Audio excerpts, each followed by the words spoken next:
بیان کیا جاتا ہے کہ شہر کوفہ کا ایک تاجر خلاش ہو کر مقروض ہو گیا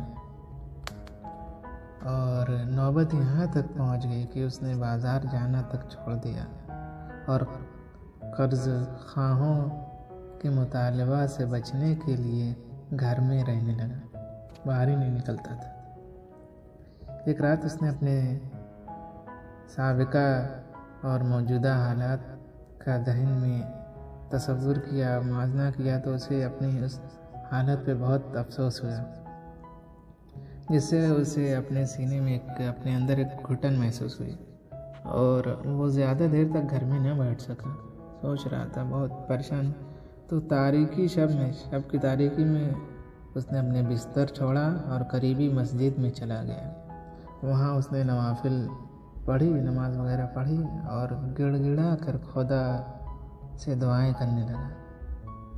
اس وقت ایک دولت مند تاجر اپنے گھر میں گہری نیند کے مزے لے رہا تھا، تو اچانک اسے خواب میں کسی کی یہ صدا سنائی دی۔ اس وقت ایک شخص اللہ کو پکار رہا ہے اور اس سے اپنے قرض کی ادائیگی کی درخواست کر رہا ہے۔ اس کو یہ آواز سنائی دی اور اس سے کہا گیا کہ تم اٹھو اور اس شخص کا قرض ادا کرو۔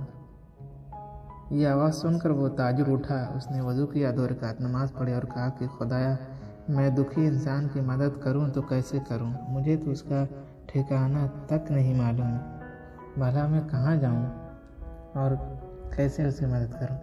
یہ سوچ کر وہ دوبارہ سو گیا۔ کچھ دیر بعد اسے خواب میں یہی آواز دوبارہ سنائی دی۔ وہ اٹھا اور پھر پریشان ہو گیا۔ تیسری بار اسے پھر وہی آواز سنائی دی۔ تیسری بار آواز سن کر وہ اٹھا اور اس نے 1000 دینار ساتھ لیے اور اونٹ پر بیٹھ گیا۔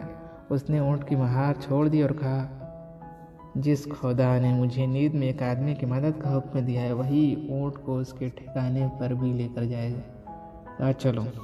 چلتا گیا، اونٹ نے چلتا رہا۔ اونٹ اپنی مرضی سے جب چلنا شروع کیا، اس نے کئی گلیوں کے موڑ کاٹے، ادھر ادھر مڑا اور چلتے چلتے جا کر ایک مسجد کے سامنے اور آ کر رک گیا۔ اس شخص نے کان لگائے تو اندر سے مفلس انسان کی تضرع و زاری کی آوازیں سنائی دی۔ تاجر آواز کی سمت بڑھا اور اس مفلس انسان کے پاس پہنچ گیا اور اس سے کہا، اللہ نے تمہاری دعا سن لی ہے اور اس نے مجھے تمہاری مدد کے لیے بھیجا ہے۔ اب رونے کی ضرورت نہیں ہے، تم فی الوقت یہ 1000 دینار مجھ سے لے لو اور اس سے اپنے قرض ادا کرو اور اپنے اہل خانہ کو کھانا کھلاؤ، اور یہ تم میرا پتہ لکھ لو، آئندہ جب بھی کوئی پریشانی لاحق ہوگی تو آ کر مجھ سے مل لینا، میں تمہاری مدد کر دوں گا۔ اب مفلس تاجر بھی بڑا خوددار تھا۔ اس نے اس سے کہا، میں یہ دولت تجھ سے لے تو لیتا ہوں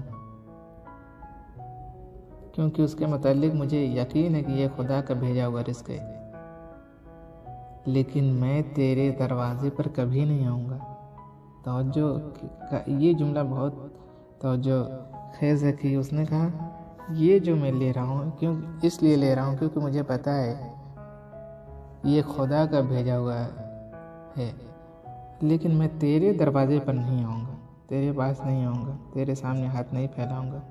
تو تاجر نے کہا، دولت مند تاجر نے کہا، تو پھر احتیاج کی صورت میں کہاں جاؤ گے؟ تو اس مفلس تاجر نے کہا، جس اللہ نے، جس کریم نے آج رات تجھے یہاں بھیج کر میری حاجت پوری کی ہے، آئندہ بھی اسی کریم کے دروازے پر جاؤں گا اور اسی سے درخواست کروں گا، کیونکہ وہ بندوں پر مہربان ہے، وہ اپنے بندوں کو کبھی فراموش نہیں کرتا۔